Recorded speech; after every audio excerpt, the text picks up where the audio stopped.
this exclusivity is actually a cleansing. It's a mental, psychological, emotional, spiritual cleansing of things we assume to be better or to be perfect. And now we're saying, no, perfection belongs only with Allah. And Allah is saying, يُسَبِّحُ لِلَّهِ مَا فِي السَّمَاوَاتِ وَمَا فِي الْأَرْضِ. All creation, when it comes to declaring perfection, only declares perfection of Allah. So this actually does have an immediate implication that we as Muslims become critical, investigative, questioning, cynical of anything that's presented to us. We want to question it. We want to check its veracity before we jump on, before we say this is good, And that's at an intellectual level, but even at a social, cultural level. What happens with teenage girls or boys even, right? A girl wants to take off her hijab. It's not because she studied the issue and is now finally convinced that hijab is oppression of women. None of that. No. The girls in school that are popular, that all the boys give attention to, the girls that look so pretty, the girls that look so smart and popular, the ones that are so intelligent, the ones that are so confident and outgoing, none of them are wearing hijab. I want to be like that. I feel inferior. I feel like I'm weird and in a corner and I'm, these are the examples of the kind of perfection I want to have. And by doing this thing, is making me imperfect. I could do better, right? So there's an inferiority complex. And I want to be like them because they're better. There's a superiority to what they have. And I want some of that for myself. And so when that's the case, and then a girl says, I don't want to wear this anymore. I don't want to do this. I feel like I'm being suppressed. I want to feel free. I want to feel free. Are you free? Because you look like you're wearing uniform like the rest of the Instagram, self-absorbed, selfie, nafsi takers.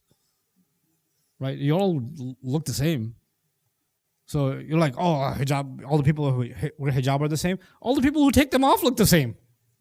You guys even get the same fake surgeries. So there's a uniform on that side too. There's a surrender. Why? Because they've accepted a concept of perfection. So this exclusivity is actually a cleansing. It's a mental, psychological, emotional, spiritual cleansing of things we assume to be better or to be perfect. And now we're saying, no, perfection belongs only with Allah. Right? Okay, so now that's a little bit about the taqdeem and ta'khir. But now the last thing about this ayah. You thought it would never come. Well, yeah, it's here. It's actually something that occurred to me this morning. And I didn't realize it until this morning. There's a spiritual journey defined inside this ayah, in its sequence.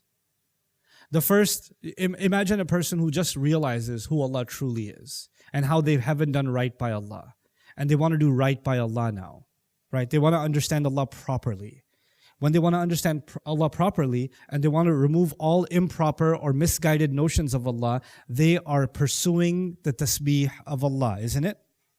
Once they pursue the tasbih of Allah, a feeling starts getting stronger inside this young man, woman, old man, woman. You know what that is? If there's anyone that deserves loyalty and obedience, anyone that deserves that I should follow them no matter what, that is who?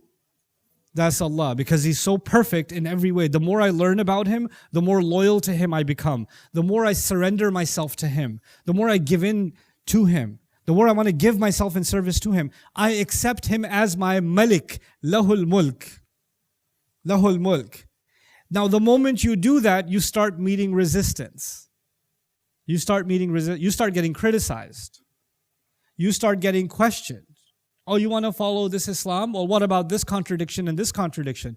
What about this thing and this thing and this thing? What about this barbarism? What about this ugliness? What about you? You're not that perfect. You're not this. You're not. And you start getting taken. Like the negativity starts coming at you the moment you accept Lahul Mulk.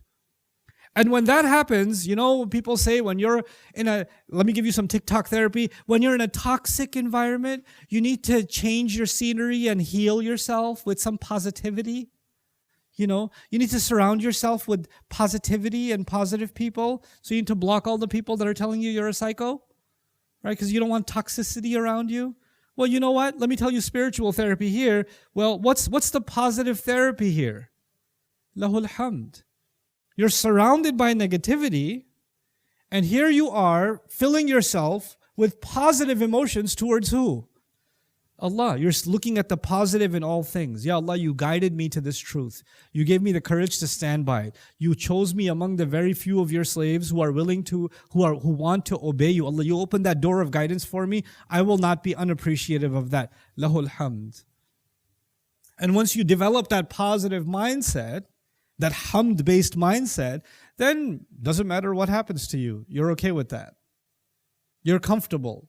If trouble comes your way, difficulties come your way, job loss comes your way, financial loss comes your way, marriage trouble comes your way, children trouble comes your way, parent trouble comes your way, sibling trouble, culture trouble, doesn't matter what kind of trouble comes your way, you're okay because you're not trying to control the situation or control how people feel about you or control what's better for you or not because you've internalized something about control. And what's that? وَهُوَ عَلَى كُلِّ شَيْءٍ قدير. This is actually a complete spiritual transformational journey.